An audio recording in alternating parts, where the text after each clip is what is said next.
Welcome to Robotics Roundtable on News Talk Sports 94.9 WSJM, featuring area robotics teams and special guests in the robotics world. Robotics Roundtable is supported by Berrien Springs Public Schools, together inspiring students to think, learn, achieve, and care in a global community. Cook Nuclear Plant. Explore careers at aep.com/careers. South Haven Public Schools, inspiring success in learning, leadership, and life. And Lakeshore Public Schools, supporting and offering STEM education, science, technology, engineering, and mathematics, grounded in tradition, committed to excellence. Hello and welcome to Robotics Roundtable on News Talk Sports 94.9 WSJM. I'm your host, Tim Dunai. We meet here every Tuesday at 6 p.m. to discuss high school robotics with teams from the Southwest Michigan area. You can also catch any Robotics Roundtable discussion you missed on WSJM.com as a podcast, or see the video of our discussion on WSJM's Facebook page. Welcome everybody, and I'd like to welcome some guests that we have from Manchester, New Hampshire. We've gotten outside of Southwest Michigan definitely with that. And we've got a couple of guests from FIRST, the organization. FIRST stands for Inspiration and Recognition of Science and Technology. And I'll give you that much of a little definition, and our guest will give you a little bit more of that. And I'm going to let first names only, Fiona and Frank, I'm going to let them introduce themselves to you. And we'll start ladies first. Fiona, if you wouldn't mind introducing yourself. Sure. My name's Fiona Hanlon, and I'm the FRC program specialist at FIRST. So I deal a lot with all of our volunteers, and that's kind of, we're a volunteer-run organization, as well as interacting with a lot of the teams and kind of making sure that they're all set for the season.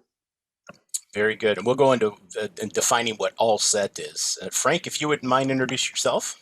Sure. My name is Frank Merrick. I'm the director of FIRST Robotics Competition, and I'm responsible for the crew that does all things sort of FRC, from game design to kit parts design and development to logistics to awards and judging and all those kind of things that go along with. Excellent. Yeah, we have, this is our 6th season. I think I've talked to you a little bit before and mentioned that to you. So the acronyms sometimes we throw around. Fiona used an acronym and Frank defined the acronym, which was great. FIRST is the organization in FRC, FIRST Robotics Competition. And anybody who's listened to us in the past couple years, we've had high school area robotics teams on the radio, and they participate in FIRST Robotics Competition. So whether those students knew it or not, you two are affecting quite a few of the things that they've been involved with. Frank, could you give us a little bit more of a definition of FIRST, because it's an outstanding story, more than just a story, the entire movement, if you will. Oh, sure. So FIRST is we're a nonprofit organization. Our mission is to inspire young people to pursue jobs in science and technology, and really to become science and technology leaders and innovators. So we have programs all the way from kind of pre-kindergarten up through high school, and there are a number of programs under that sort of the FIRST umbrella. The one that Fiona and I are part of, FIRST Robotics Competition, is a high school level program. This year we have about 3,000 teams worldwide. I think we're in probably over 20 countries right now for this particular year. And FIRST, all the programs in FIRST are really very focused. A bit of a challenge this year, but really focused on sort of hands-on activities and competitions, as to really inspire young people to kind of push beyond their boundaries and get interested in those science and technology careers in their future. So when you said the hands-on, right away, everybody wants to get the hand sanitizer. That's right, the first thing we need to do. Yeah. You did mention 3,000 teams or so this year. What were we in 2020 or 2019? Let's go back to 2019. The number of teams that we were at. I'm imagining we're down right now. We are down right now. So we were actually, the number I can recall most easily is the 2020 count, which was, I think, slightly over 3,900.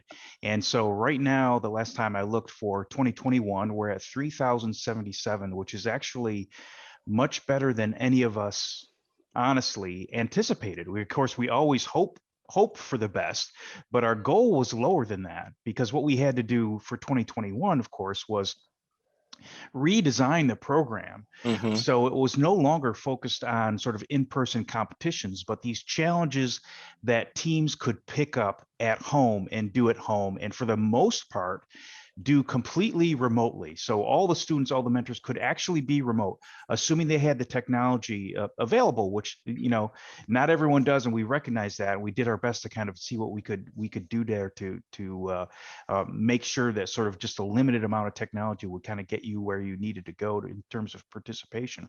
But we do have to make really a radical change to the program. What we're hoping for is it's just going to be this year, and that Right. by the time fall, spring comes around, everyone will have their inoculations, and we'll be back to in-person competitions, which is what we love and which what everybody loves and what everybody wants to go see. I'll tell you. I mean, you get to yeah. Don't, Tim, do not get me started. I'm just So I know we don't will have a lot of time here, so I'm going to stop talking. I will tell you this, the excitement, it's great to see that excitement come from someone else. We have this rule in the Dunai family. When we go shopping, my wife and matter of fact, last night we went and I started the watch when we walked in, and I'm like, we got to get out of here. And that's my goal. But shopping is not a place to hang out forever. Right. And if I bump into somebody and start talking robotics, my wife is happy because she knows we are there for way more. The time stops running. So That's pretty funny. So Fiona, talk a little bit about the at-home stuff. Anybody here local in the St. Joe Benton Harbor area, or the WSJM listening area, knows that they can come to the St. Joseph High School competition that has 40 teams throughout the state of Michigan that are here. The basketball stands are filled more than I've ever seen for a sporting competition, and they walk away just totally impressed, just minds blown. So we lose that piece, as Frank said. So what are we still doing for the teams to stay engaged this year that you've really been involved with? Sure. Yeah. So as Frank mentioned, we kind of had to redesign our whole season and the unfortunate thing was we were planning to still have events in the beginning, right? Like we were trying to come up with a way to make sure we could have events, and then kind of transitioned into well, it's not going to work out. COVID's not getting better. And so we kind of planned these 3 remote options. And as Frank alluded to, like we did really want to put a focus on teams that aren't able to meet in person.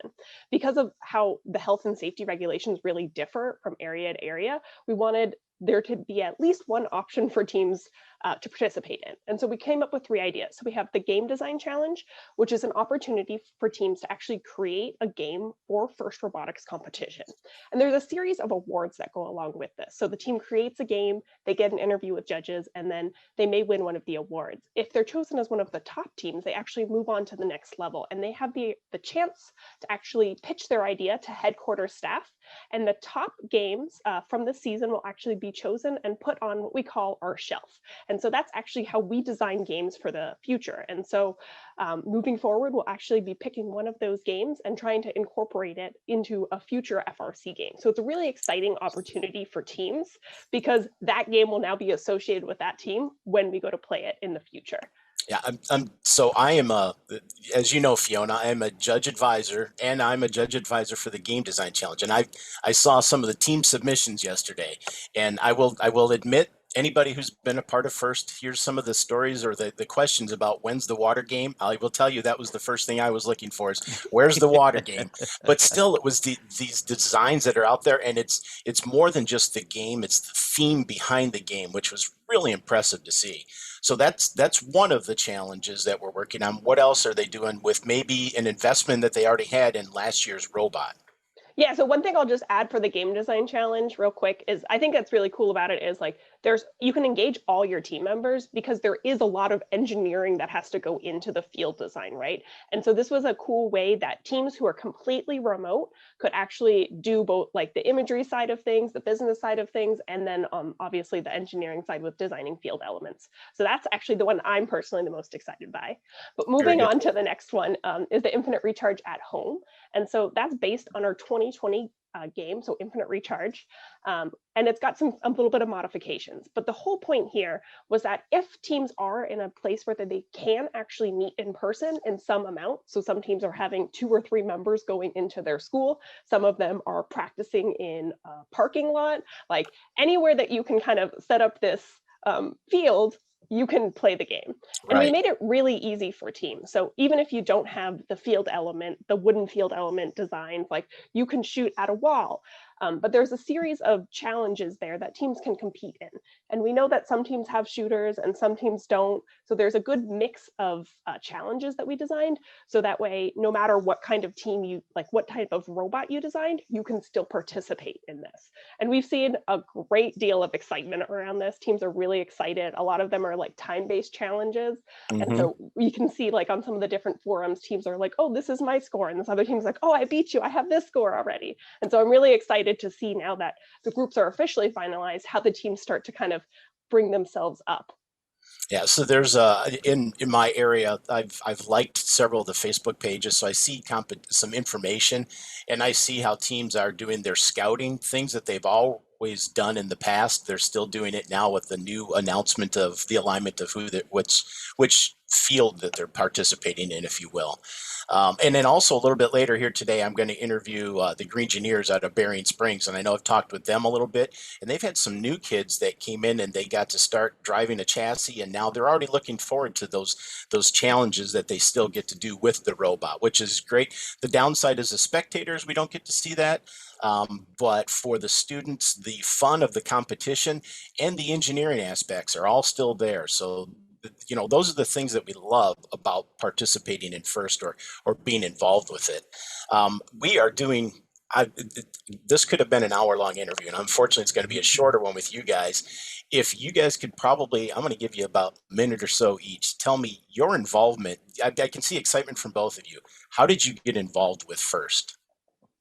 Sure, I can go first. Okay. So I actually started out as a student in high school on a team. I'm from Tucson, Arizona. I was on team 1011 Crush. And so that's actually how I got started.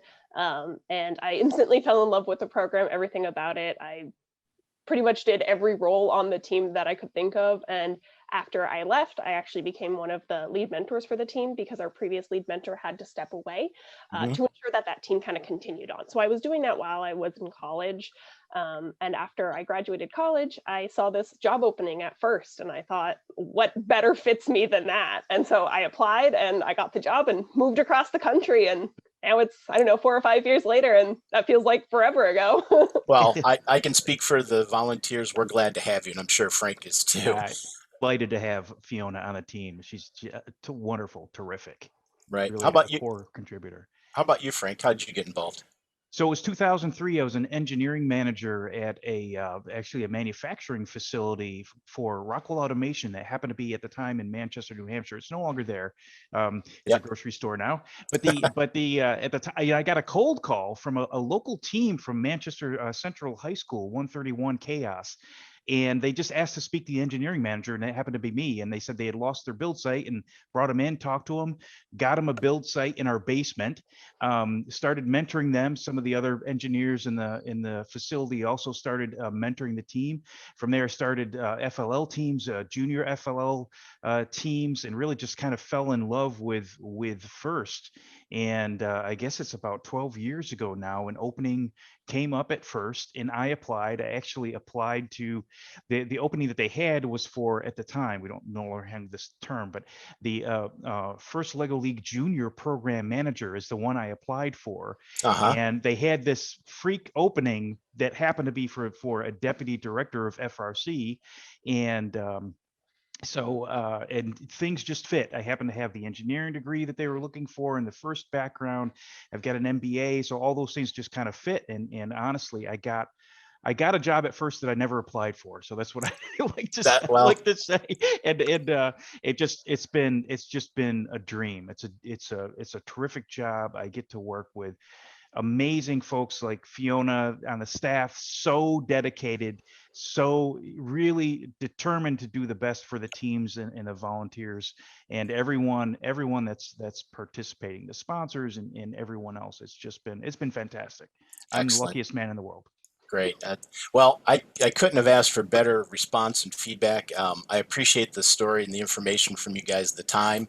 And again, I know this is a busy time for you guys, but I really appreciate it. So we want to make sure that everybody tunes in every Tuesday to listen to us on Robotics Roundtable, Tuesdays at 6 p.m., WSJM 94.9 locally. If you are listening on the radio or Facebook Live, you can do News Talk 94, Sports 94.9 WSJM. We'll be back in a few minutes minutes, we're going to meet one of our new teams.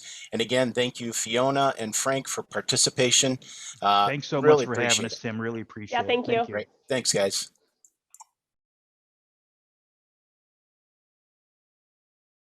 Hello, and welcome to Robotics Roundtable on News Talk Sports 94.9 WSJM. I'm your host, Tim Dunai.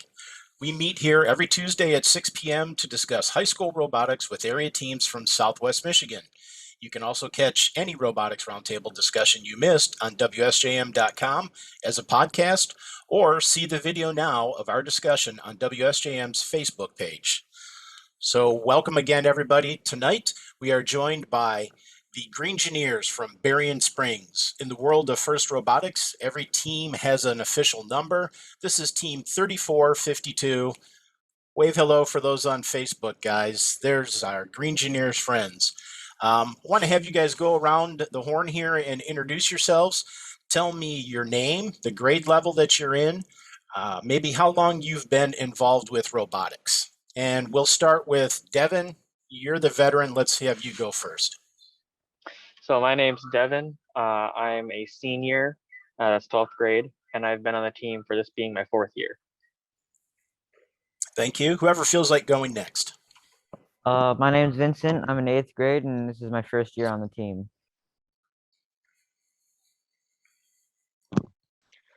My name is Nick. I'm a junior. This is my 3rd year on the team.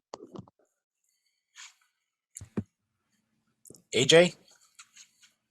Hi, my name's AJ. This is my first year on this team. And what grade are you in, AJ? I am a freshman. Okay, thank you. Feder, how about you? My name is Feder. I am in 8th grade, and this is my first year on the team. And then our group that's all together. Hi, I'm Medina, and I'm a sophomore, and this is my first year on the team. My name is Sam. I'm a junior. It's also my first year on this team. Very good. I'm Adalia. I'm a freshman, and this is my first year on the team. Okay, great. And then holding everything together, there's got to be someone that holds everybody together. How about our coach? On my screen, center of the screen. I am Darren Jolson. I'm the coach of the team. I've been involved with FIRST Robotics with the Greengineers since 2016. Very good. Do we have any other mentors crawling around there, Darren? Not on camera. We do have one in the back giving some assistance, and that is Andy Abshagen. He's been with the team, I think, at least 3 years now. Yep. Very good, very good. I know it doesn't just happen with one mentor, because that would just probably be the end of you, right, Darren? yeah. I need lots of support. Great. Hey, so thanks again for joining us, guys. We're really happy to have the Greengineers as the very first team for this season, our 6th season, although the 2020 season consisted of 2 shows, but we're still going to mark it up as a season. So we want to thank you guys for kicking off Robotics Roundtable. So I'm going to throw this first question out to you guys. We've changed. Normally you guys would be in the studio at WSJM and we'd be doing this sitting around a table. That's part of Robotics Roundtable. But now we're meeting in a virtual space. So talk to me a little bit about doing robotics in the virtual space. What's been good about it? What's maybe not been so good about it? I can talk a little bit about that. So when this all first started, we switched to Google Meetings, and I think that was the hardest part of the year for 2020 and 2021, the robotics season. Not many people came just because it was virtual. It wasn't as interactive and intimate, so it wasn't the best. But moving into in person, we've been sanitizing, wearing masks, separating when we can. It's not back to normal, but it's as close to normal as we think we're gonna get for now, and it's definitely a lot better. Very good, very good. How long have you been doing the meeting in person? Somebody else want to jump in?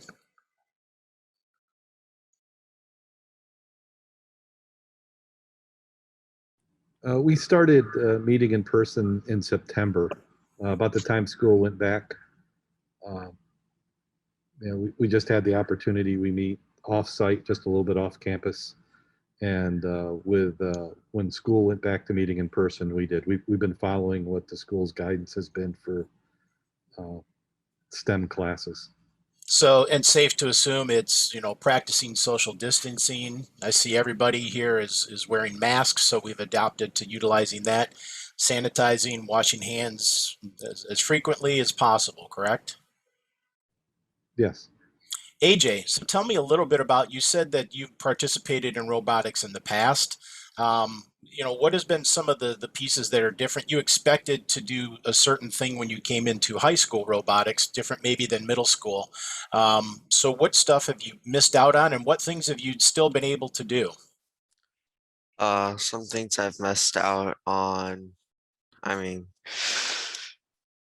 getting like the normal competition experience I would for high school robotics. That's one thing that's changed and that I wish I was able to do. There's definitely a big difference between the middle school robotics team and the high school robotics team. With the high school robotics team, there's a lot more parts you're able to use compared to the middle school. Okay. Skill set that you're learning too also, is that a little bit more enhanced with the high school? Yes. Nick, how about you? Also as somebody who's been around for a bit, what are some of the other things that maybe we haven't talked about here that are a little bit different about doing robotics during the pandemic? It's definitely been a lot harder because some people aren't allowed to make it to the meetings just because parent restrictions or other restrictions within the family, and we have to be careful of people getting quarantined, so we have to contact trace. We've been keeping track of people and when they get here and when they leave so that we can make things like that easier. So we all have to sign in at the beginning of the meeting and make sure to keep track of all those things. So Federer, that piece where we're keeping track of things, is everybody a part of that? Keeping track of signing in and making sure everybody does that when they come in? Everybody that walks through the door has to sign that sheet, and when they leave, they also have to sign that sheet. So as a team, we understand that that's a very important thing to do. So it's just part of the new world that we have to deal with. And I'm glad to see that you guys have adapted to that real well. So let's talk a little bit about the challenges or competitions that you are doing this year. And if we want Sam and Athena and Adelia, if you guys want to together just talk about that for us. Yeah, this year we're doing the skills challenge at home and the industrial design award. And the Industrial Design Award. Okay, so those are two different things. So tell me a little bit about the skills competition. What are the things that you do there that are unique? And if anyone else wants to add into it, to help out Adelia with that, please feel free to chime in. So the skills challenge is a little bit different from in-person events. In-person events would be a 3v3 alliance. You can't do that though with social distancing and limited capacity indoors. So this year, each team, as long as they have access to a 15 by 30 foot arena, in quotations, they should be able to compete in the skills challenge because 3 power cells, those are the game pieces, were included in the kit of parts this year. So there's a couple of different skills challenges. There's some that revolve around autonomous, some that revolve around just driving, and some that revolve around like moving, driving, autonomous, and shooting. So it's a really well-rounded thing, hat to pick from, if you will. Okay. This year we're focusing more on the driving and shooting. Okay, so focusing on the driving and shooting, I know we have an operator and we have a driver. Who's had the ability to be able to participate either beginning of the season practicing, and who intends to hopefully participate in that challenge as a driver or an operator? I at the beginning of the season had the chance to operate last year's robot, and this year for the driving challenge, I would hope to be able to do that because driving the robot is a pretty interesting thing to do. It's the fun piece. It's the piece almost everybody wants to do. Thanks, Vincent. AJ, I saw you raise your hand. Did you want to add anything into that? How about Federer? Have you had the opportunity to practice driving the robot at all, or the chassis early on? Yeah, I had the chance to drive the last year's robot, and I had the chance to drive a chassis with the swerve drive on it. So the swerve drive, tell me about this, because I know I've talked to some people from the team, and the swerve drive is a new piece for you guys this year. Who wants to talk a little bit about that? Somebody So besides Devin. There we go, Nick. this year we actually opted to do a swerve drive because it allows us more maneuverability around the field, and it's something that the team has been looking into trying to do for a few years. And we kind of decided that we wanted to be able to have that maneuverability with some of the game challenges this year, like the barrel racing track that we have to do as one of the skill challenges. And we also decided that since we kind of had the expanded time since this year and last year kind of mushed together, it allowed us a better chance of being able to properly implement a swerve drive into this year's competition. So is there anything you give up by going to the swerve drive? I mean, the maneuverability is a great thing, but do we lose anything? Do we lose speed? Do we lose torque, strength, any of that? We were gonna lose some strength and torque behind it, and we also lose experience as it's not something we've actually used before. So there have been some problems along the way, but we're making our way through them. So the experience you're losing, is it just because you're not familiar with it, or do we go back to the driver and operator having to get used to the new machine that you get to drive? A little bit of both.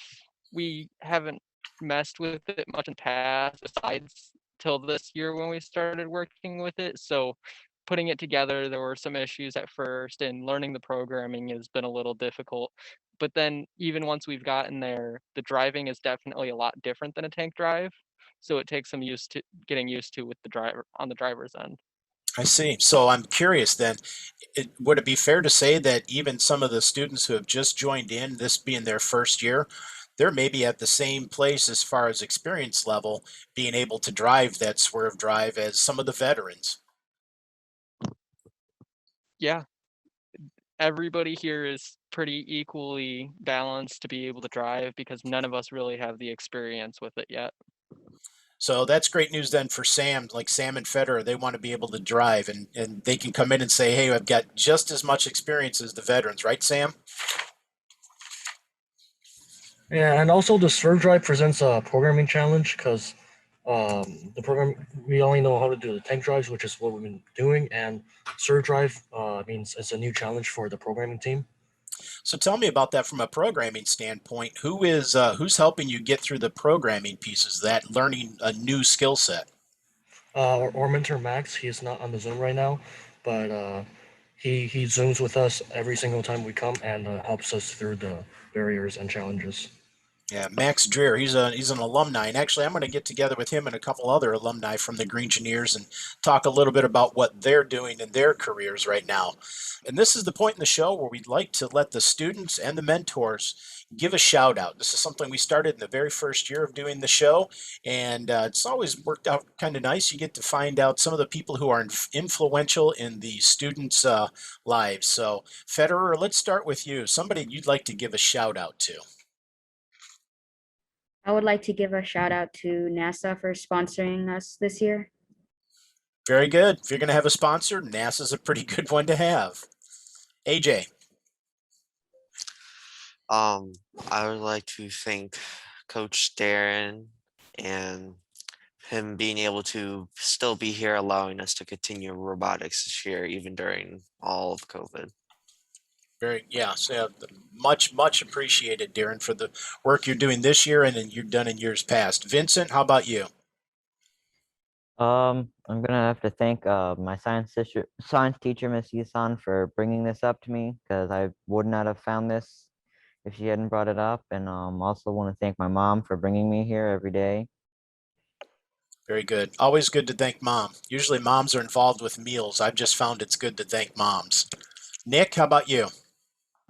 I'd like to put my shout out towards our coach Jilson, our assistant coach William Brown, and our head build mentor for this year, my dad, Mr. Abshagan, for allowing us to be able to come in and meet early and just allowing us to be able to continue to meet still, even with COVID and everything, because some teams just don't have that capability because they don't have the coaches that are able to come in, and some teams just don't have the capability to come in early. And I'm thankful that we can come in early and stay late and kind of work on the schedule that works best for students sometimes.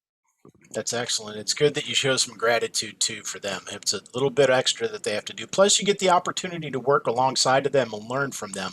A lot of skill sets and just a work ethic, I would imagine. The big three in the window here: Sam, Athena, Adelia. Well, how about you guys give a shout out? One at a time, though. I'd like to give a shout out to Devin. He's what got me into this program. Uh, well, he basically recruited me, and I wouldn't be here without him. Very good. Athena? I wanted to give a big shout out to our programming mentor Max, who has been like juggling his work and teaching us programming out of his own time. He's been like very patient and kind towards us. I also want to give a shout out to my parents and friends who has been very supportive throughout the robotics season. Very good. And last, Adelia? I'd like to thank my dad for dropping me off and picking me up from robotics, and also our sponsor Whirlpool, who gave us quite a bit of money for our robotics program.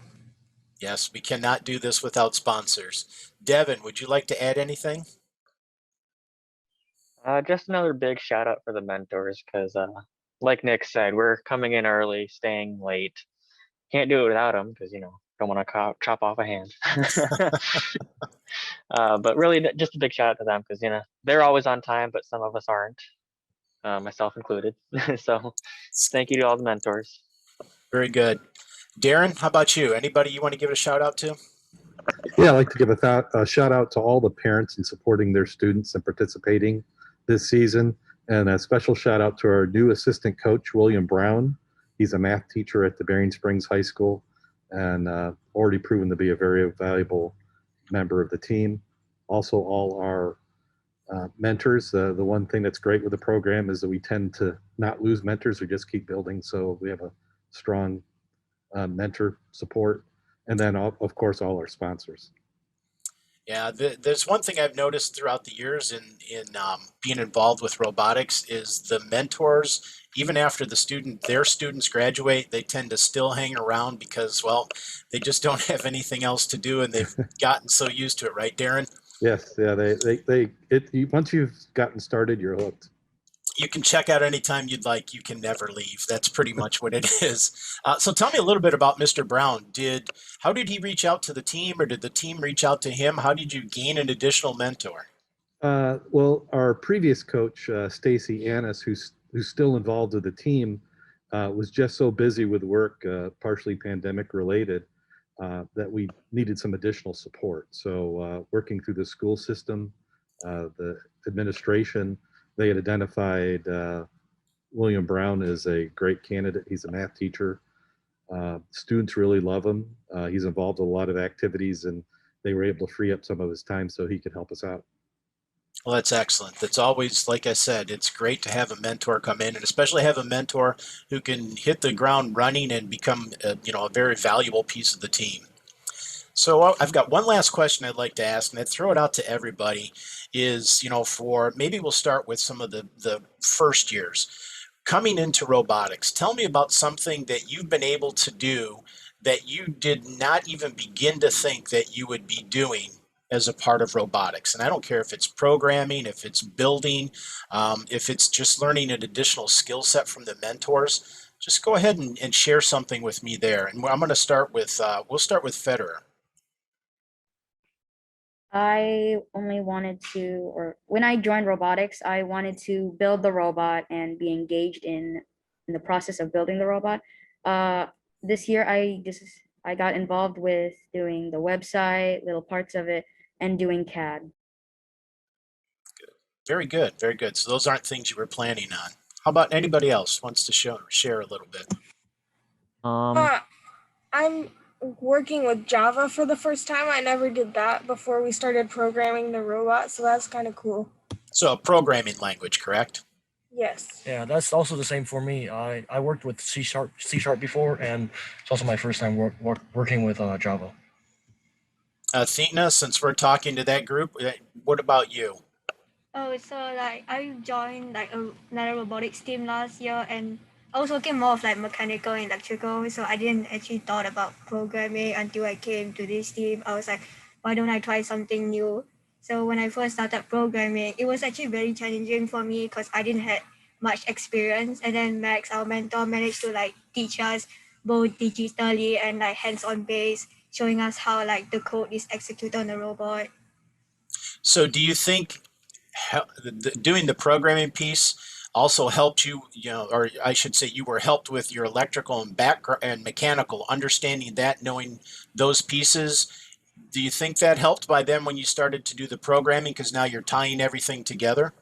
Yeah, it makes more sense because last year when we had like some electrical problems with like certain parts of the robot, I get very confused because some parts of it is like the programming problem. Until I learn programming, it start getting pieces together and making me understand it better.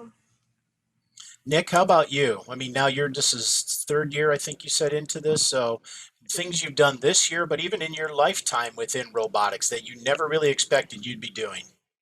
My third year on the team, it's actually my 6th year on a first robotics team in total, but I can't say that there's really anything that ever really surprised me. I kind of knew what was happening from the beginning and just kind of caught on as things were supposed to be happening and what was going on, when and where, and how it all worked out. Good, good. I'm still amazed at some of the things that you can do, and even just talking a little bit about, with Sam and Adelia talking about, their learning of language and already, doing C sharp, and now Java is something I'm learning, and I'm thinking back, Darren, when we were in school, we were not necessarily thinking along that line. So I No. want to make sure I cover everybody else. Devin, I haven't covered you yet. What's something that you've seen, this year, maybe either from yourself or from the students, the new ones who have come on, that you hadn't expected? Uh, Honestly, for me, I never saw myself kind of being a leader, and now I kind of am having the most experience and kind of trying to pass that down. I never expected that from me. I also never expected some of the amount of dedication these guys show. It's really it's incredible. I didn't expect that either. So you didn't expect that amount of dedication out of the mentors or the new people? Everybody. You guys will have a separate team meeting, I'm sure, after we get done with this. So, Vincent, did we cover you? Go ahead. What I came into robotics expecting to do coding and anything related to actually writing to move the robot. But then I found myself more interested in CAD and building, and I found out that there are a lot of interesting things that are going on in CAD and building, and so I kind of changed my focus from being on coding to being on the build team and CAD and being on making CADs. So, any of you, has this affected what you think you may want to do, when you graduate from high school and, into a career path? Has anybody had changes in mind based upon just their experience here? Nick? No, I've actually switched, ironically, from wanting to go into the engineering field to trying to go into the culinary field. We need somebody I to went the feed other us. way. But this has still been valuable time because you find out if it's something you want to do or don't want to do. Darren, I'm gonna finish up with you. So the same question: what have you seen from the students that surprised you, and what just hasn't surprised you? That maybe they're doing that you knew they were going to do, but they really didn't think they were going to. One thing that doesn't really surprise me is just that they don't know what they want to do. They'll come in with an idea that maybe something sounds interesting, and we certainly encourage that, but we want to give them a smattering of little parts of it and let them dig down as deep as they want to go. And from year to year, there may be activities that the team did last year that we don't do this year because there hasn't been the interest, and there may be something where they come up with an idea and we let them run with it, so they continue to add an element to the team that we didn't have before. Excellent. Very well stated, too. I would agree with that. Getting to see teams, Green Engineers are definitely one of the top teams that always, does well and never surprises me by what you do. And also, we didn't get a chance to talk about it here, but the Green Engineers, you guys do a phenomenal job of being out in the Southwest Michigan community, promoting robotics. And hopefully, we'll get to a point where we can meet at the Berrien County Youth Fair, do the Mini Maker Fair, and all those things that bring attention to what we do in robotics so that the rest of the community can see that. I want to thank you guys again for being a part of, the first show for the 2021 season. I wish you well throughout the season. I'll check back with you to see how things are going, how you do in the challenges and in the judged competitions. But until next Tuesday, when we meet again for Robotics Roundtable, 94.9 WSJM, this is Tim Dunai signing off, saying stay healthy and have a great night. Good night, guys. Thank you for joining Robotics Roundtable on News Talk Sports 94.9 WSJM. If you missed any of today's discussion, you can check out the podcast at WSJM.com. Robotics Roundtable is supported by Berrien Springs Public Schools, together inspiring students to think, learn, achieve, and care in a global community. Cook Nuclear Plant. Explore careers at aep.com/careers. South Haven Public Schools, inspiring success in learning, leadership, and life. And Lakeshore Public Schools, supporting and offering STEM education, science, technology, engineering, and mathematics. Grounded in tradition, committed to excellence.